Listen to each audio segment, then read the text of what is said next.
Hello guys, एक बार फिर से आपका स्वागत है मेरे चैनल बेसिक इंग्लिश कोचिंग में। गाइस, मैंने अपने प्रीवियस वीडियोज़ में, इससे पहले वीडियो में मैंने प्रेजेंट इंडेफिनिट का अफर्मेटिव पढ़ाया था, लेकिन उसमें बहुत सी ज़रूरी चीज़ें छूट गई थी।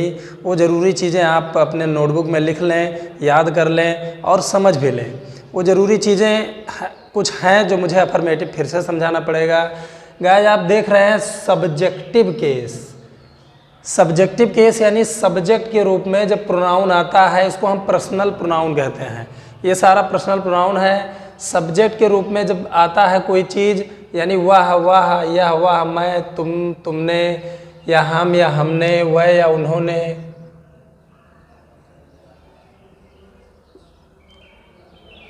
ये सब चीज़ें जब सब्जेक्ट के रूप में आती हैं गाइज, तो हम सब्जेक्ट के रूप में ही, she, it, I, you, we दे लिखते हैं।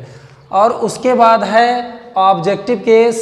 ऑब्जेक्टिव केस में जब हमें प्रोनाउन ऑब्जेक्ट के रूप में प्राप्त होता है, पर्सनल प्रोनाउन ऑब्जेक्ट के रूप में प्राप्त होता है, तो हम हिम लिखते हैं, हर लिखते हैं, इट लिखते हैं, मी लिखते हैं, यू तुम्हें या तुमको लिखते हैं, अस लिखते हैं या देम लिखते हैं। उसकी हिंदी गाइज लिखी हुई है, आप इसको याद कर लीजिए।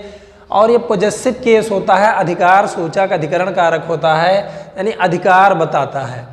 जैसे हिज मतलब उसका, उसकी, तो ये किसी चीज़ पर अपना अधिकार प्रकट करता है। उसकी कलम, उसकी किताब, उसका घर, उसका नाम। हर मतलब उसका, उसकी, स्त्री जात के लिए लगेगा। इट्स निर्जीव चीज़ों के लिए या पशु पक्षियों के लिए लगता है। माई मतलब मेरा या मेरी। योर मतलब तुम्हारा या तुम्हारी। अवर मतलब हमारा या हमारी। देयर मतलब उनका या उनकी। ये अधिकार सूचक है गाइज। ये जो पूरा बॉक्स कॉलम बना हुआ है, इसको मैं समझाऊंगा, लेकिन उससे पहले आते हैं यहाँ। उससे पहले यहाँ आते हैं, इसको जान लेना पहले ज़रूरी है। गाइज, हिंदी में अपना अपनी कभी कभी आता है। जैसे है, अमित अपना काम समय पर पूरा करता है। रीना अपने कपड़े खुद धोती है, अपने। वह अपना पता जानता है। मेरा भाई अपना थैला यहाँ रखता है। तो गाइज, ऐसे हिंदी वाक्य में अपना, अपनी, अपने की अंग्रेजी आ जाती है, तो उसकी अंग्रेजी में तो अलग अलग होता है, लेकिन हिंदी में अपना, अपनी, अपने ही होता है। इंग्लिश में हम ही के साथ अपना की अंग्रेजी हिज लिखेंगे, या कोई पुरुष एक वचन है तो हिज लिखेंगे। सी या कोई स्त्री एक वचन है तो हर लिखेंगे। इट निर्जीव चीज़ें या कोई पशु पक्षी है तो उसकी अपना अपनी अंग्रेजी इट्स लिखेंगे। आई के साथ माई लिखेंगे। यू के साथ अपना की अंग्रेजी योर लिखेंगे। बी के साथ अपना की अंग्रेजी अवर लिखेंगे, और दे के साथ अपना की अंग्रेजी देयर लिखेंगे। अगर बहुवचन सब्जेक्ट आ गया, कोई सब्जेक्ट ऐसा आया जो प्लूरल है, बहुवचन है, तो फिर उसके लिए अपना अपनी की अंग्रेजी देयर लिखते हैं। जैसे नियम मैंने कल आपको समझा ही दिया था। पहले सब्जेक्ट ढूंढिए। अमित अपना काम समय पर पूरा करता है। कौन समय पर पूरा करता है? अमित। तो ये पहले हम लिखे अमित यानी सब्जेक्ट। उसके बाद वर्ब आएगा, पूरा करता है। ये क्रिया है, इनका काम क्या है? ये क्रिया है, पूरा करता है, तो उसको हम लिखे कंप्लीट। और गाइस, मैंने पिछले वीडियो में बताया था कि सिंगुलर सब्जेक्ट के साथ वर्ब में एस या ई एस जुड़ जाता है। एस या ई एस जोड़ने का नियम भी मैंने बताया था। आशा है कि आपको याद होगा। तो अमित कंप्लीट्स, पूरा करता है। क्या पूरा करता है? किसको पूरा करता है? अपना काम। क्या पूरा करता है? अपना काम। तो इसमें अमित यानी पुरुष जाति एक वचन है, तो अपना की अंग्रेजी लिखेंगे हिज, और वर्क लिख देंगे हिज वर्क। अब समय पर की अंग्रेजी होता है एट टाइम या इन टाइम, इसको हम लिख देंगे। गाइस, मैंने पहले ही बता दिया है, सब्जेक्ट वर्ब ऑब्जेक्ट सही से लिखिएगा तो वो चीज़ आपको सही से समझ में आएगा। रीना अपने कपड़े खुद धोती है। कौन धोती है? रीना। तो हम यहाँ पे रीना लिखेंगे। ये सब्जेक्ट हो गया रीना। अब वर्ब है धोती है, तो वाश मतलब धोना। ये सिंगुलर नंबर है, एक वचन है, तो मैंने पहले ही बताया है कि एक वचन के साथ वर्ब में यस अथवा ई एस जोड़ देते हैं। तो यहाँ पे यस एच आया है, इसलिए ई एस जोड़ देंगे। रीना वॉशेज यानी धोती है। क्या धोती है? किसको धोती है? अपने कपड़े। तो यहाँ पर रीना के साथ अपना की अंग्रेजी हो जाएगा हर, और कपड़े की अंग्रेजी हो जाएगा क्लोथ्स। तो इस तरह अपना अपनी की अंग्रेजी लिखते हैं। ये बॉक्स आप याद कर लीजिए। ये चीज़ भी मैं अभी समझाने वाला हूँ आपको, लेकिन सबसे पहले इसको मैं बता रहा हूँ, इसको आप याद कर लीजिए। वह अपना पता जानता है, कौन जानता है? वह यानी ही। अब जानना की अंग्रेजी लिखेंगे नो, नो मीन्स जानना होता है, लेकिन एक वचन के साथ जैसे ही है, इसके साथ यस या यस जुड़ जाएगा तो इसमें एस जुड़ जाएगा। ही नोज, वह जानता है। अब क्या का प्रश्न करके ऑब्जेक्ट ढूंढेंगे, क्या जानता है? अपना पता। तो गाइस ही के साथ अपना की अंग्रेजी हिज लिखते हैं, हिज, और पता की अंग्रेजी होता है एड्रेस। इस तरह गाइस अपना अपनी की अंग्रेजी हम लिख सकते हैं। मेरा भाई अपना थैला यहाँ रखता है, कौन रखता है? मेरा भाई। उसको लिख दिए माय ब्रदर। अब रखना की अंग्रेजी कीप होता है, उसमें कीप लिखे। यहाँ पर हमें सिंगुलर सब्जेक्ट मिल रहा है तो उसमें यस जोड़ देंगे, ये नियम मैंने पहले ही बता दिया है। रखता है क्या? अपना थैला, तो माय ब्रदर सिंगुलर सब्जेक्ट है, एक वचन है, पुरुष जाते हैं तो उसके लिए अपना की अंग्रेजी हिज लिख देंगे, हिज। अब लिखेंगे थैला यानी बैग, तब लिखेंगे यहाँ की अंग्रेजी। ये अपना अपनी की अंग्रेजी है गाइस। इसमें और भी है जो मैं अभी आपको बताने जा रहा हूं।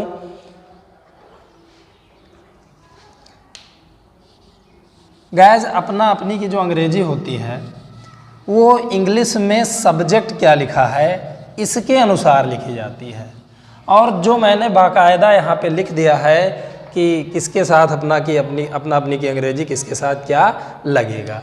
जैसे कहा जाए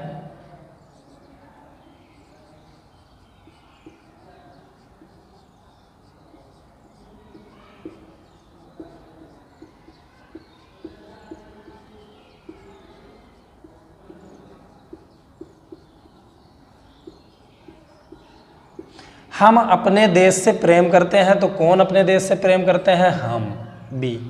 अब गाइस सब्जेक्ट के रूप में बी आ गया तो बी के साथ अपना की अंग्रेजी अवर लिखा जाएगा।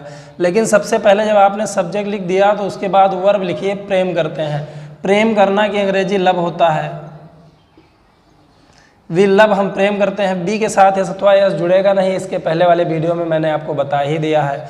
तो बी लव, हम प्रेम करते हैं। किससे प्रेम करते हैं? अपने देश से। ध्यान रहेगा आज क्रिया यानी वर्ब और ऑब्जेक्ट के बीच में ये जो का, की, के या सा वगैरह से ये सब आ जाता है, इसकी अंग्रेजी नहीं लिखते हैं। यानी वर्ब और ऑब्जेक्ट के बीच में कुछ नहीं लिखा जाता है। अब अपने देश, तो बी के साथ अपना की अंग्रेजी, बी के साथ अपना की अंग्रेजी अवर लिखेंगे। तो बी लव आवर कंट्री। इस तरह बनेगा गाइस। एक दो और देखते हैं।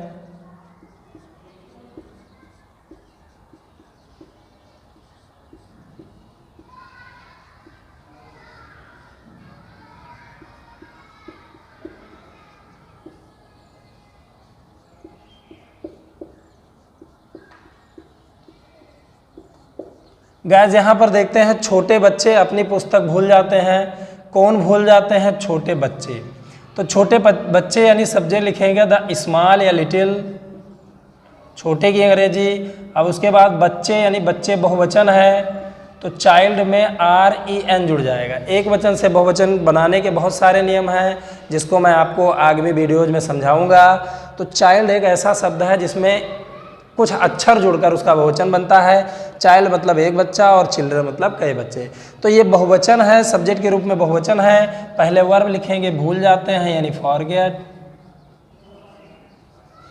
अब क्या भूल जाते हैं? अपनी पुस्तक। तो अगर सब्जेक्ट के रूप में कोई बहुवचन चीज आई है, तो अगर बहुवचन सब्जेक्ट के रूप में है तो उसमें अपना अपनी की अंग्रेजी दियर लिखते हैं। तो यहाँ पर लिखेंगे दियर, पुस्तक यानी बुक। तो इस तरह का आज अपना अपनी की अंग्रेजी आप लिख सकते हैं। जैसे है वह अपना नाम बताते हैं।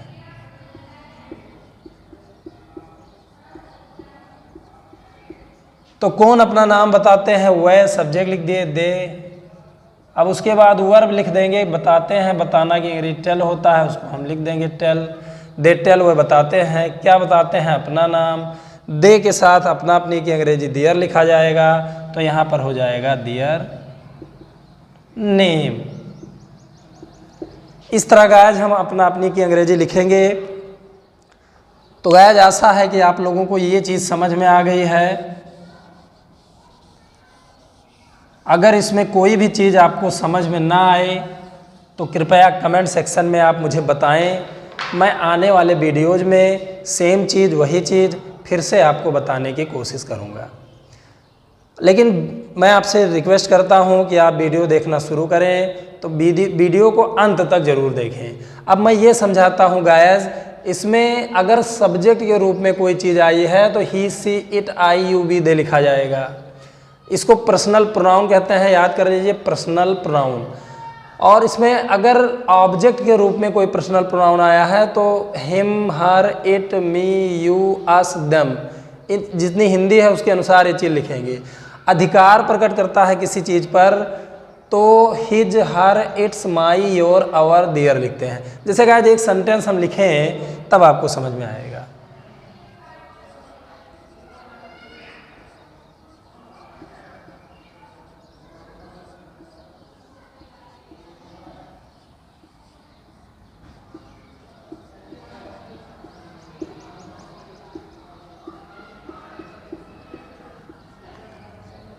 गाइस इसमें तीनों जो है केस आ जाएंगे।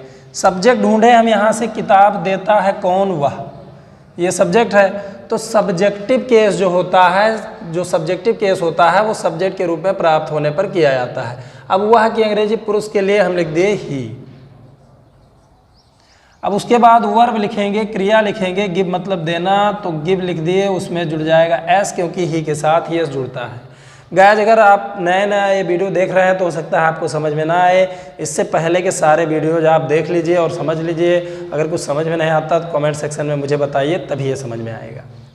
तो ही गिव्स वह देता है, किसको देता है, मुझे। तो किसको का प्रश्न करके ऑब्जेक्ट मिलता है तो मतलब ये ऑब्जेक्ट के रूप में आया है, तो यहाँ मुझे की अंग्रेजी लिख देंगे मी। अब यहाँ गाइस देखिए, अपनी किताब, अपनी शब्द जो है वो किताब पर अधिकार प्रकट कर रहा है, तो इसको हम पॉजेसिव केस कहेंगे, यानी अधिकरण कारक, अधिकार सूचक कारण। तो यहाँ पर ही गिव्स मी, वह मुझे देता है अपनी किताब, ही के साथ अपनी की अंग्रेजी हिज और किताब की अंग्रेजी बुक। गाइस ध्यान रहे, सब्जेक्ट के रूप में भी पॉजेसिव केस आ सकता है, अधिकार सूचक प्रोनाउन आ सकता है। जैसे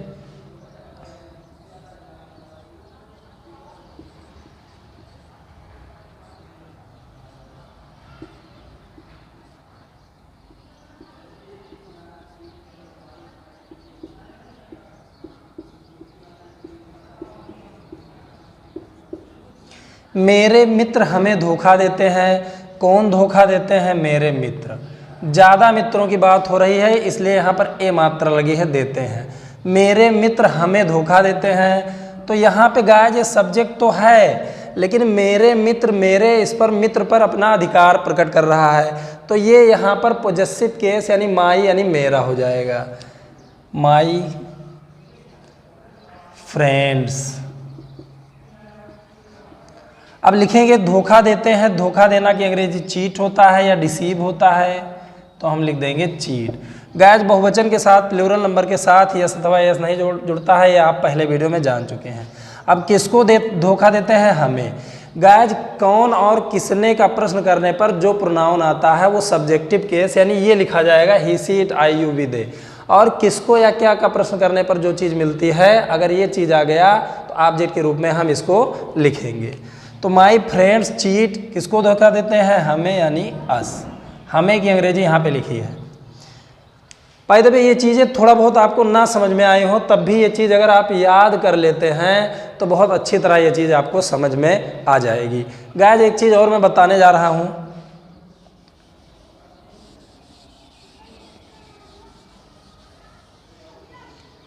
कभी कभी वाक्यों में ऑलवेज शब्द आ जाता है। ऑलवेज आप जानते हैं, ऑलवेज मीन्स होता है हमेशा, सदा या सदैव। तो गाइस इसके नियम मैं यहाँ पर नहीं लिख रहा हूँ, लेकिन इसका नियम मैं बोले दे रहा हूँ, इसको आप लिख लीजिएगा।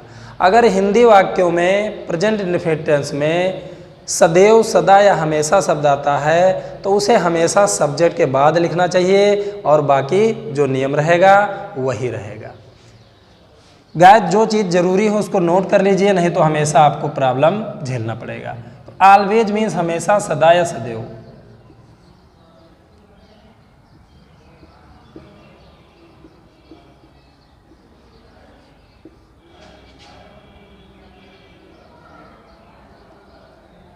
यह आदमी हमेशा,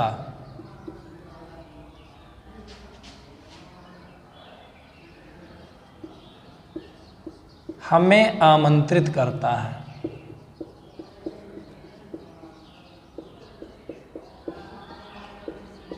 गाइस, यहाँ पे हमेशा शब्द आ गया है तो यहाँ से कौन का प्रश्न करके सब्जेक्ट ढूंढेंगे, कौन आमंत्रित करता है, उत्तर मिला यह आदमी, उसको लिख देंगे दिस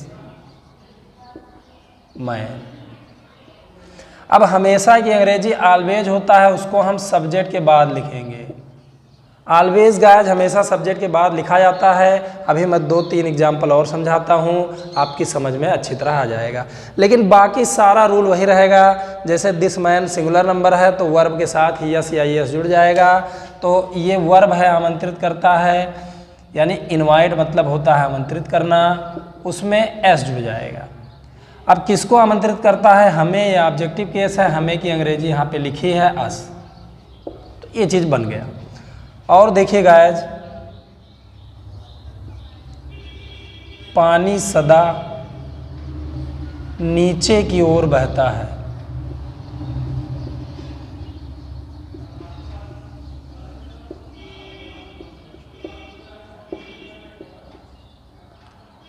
पानी सदा नीचे की ओर बहता है। कौन बहता है, पानी यानी द वाटर। गाइस, पानी एक नॉन लिविंग थिंग है, निर्जीव चीज़ है। तो निर्जीव चीज़ों को क्या का प्रश्न करने पर भी सब्जेक्ट प्राप्त हो जाता है। यानी पानी सदा नीचे की ओर बहता है, क्या बहता है, पानी, ये सब्जेक्ट हो गया।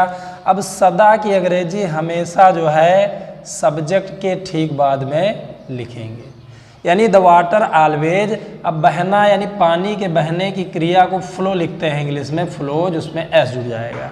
The water always flows. अब नीचे की ओर की अंग्रेजी होता है डाउनवर्ड। डाउनवर्ड मतलब नीचे की ओर। तो the water always flows downward, इस तरह से बनाएंगे।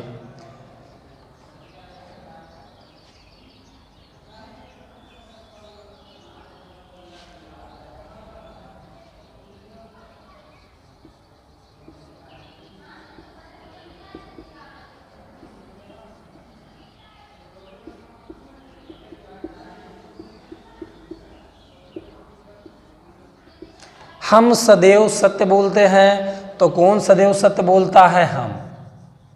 तो हम यानी बी लिख दिए। अब सब्जेक्ट के बाद ही ऑलवेज का प्रयोग किया जाएगा guys, always.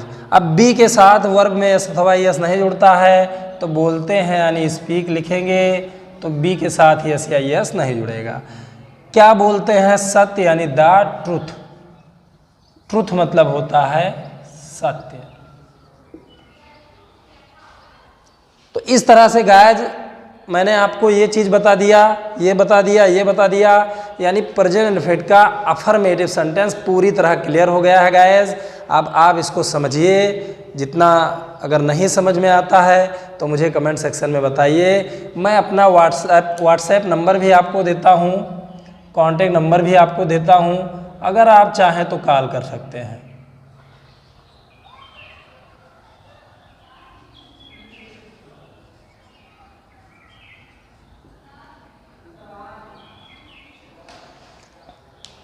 If you call me on this number for any problem, I will solve every solution of your every problem. अगर आप मुझे इस नंबर पर कॉल करते हैं तो मैं आपकी हर समस्या के जो है सॉल्यूशन को हल करने की कोशिश करूंगा और आपको फिर से समझाने की भी कोशिश करूंगा। तो अफर्मेटिव क्लियर हो गया गाइस। इसके बाद नेगेटिव और इंट्रोगेटिव है, अगले वीडियोज़ में वो आपको देखने को मिलेगा। लेकिन जो भी ज़रूरी चीज़ें हैं मैं आपसे अपील करता हूँ, आपको एडवाइस देता हूँ कि जो भी ज़रूरी चीज़ें हैं मेरे पढ़ाते वक्त उसको आप एक फेयर कॉपी बना लीजिए और उसमें नोट कर लीजिए, अन्यथा आप उसको भूल जाएंगे क्योंकि ग्रामर बहुत ही ज़्यादा है। गाइज आज के वीडियो में बस इतना ही। मैं आशा करता हूँ कि मेरे टीचिंग का जो मेथड है आपने पसंद किया होगा या आपको समझ में आ गया होगा। और मैं आपसे कहना चाहता हूँ फिर से कि आप मेरे चैनल को सब्सक्राइब नहीं किए हैं तो सब्सक्राइब कर लीजिए और जितना हो सके शेयर करें ताकि मुझे एक प्रेरणा मिले अपने टीचिंग मेथड को अच्छी तरह और अच्छा बनाने का। धन्यवाद। मिलते हैं अगले वीडियो में।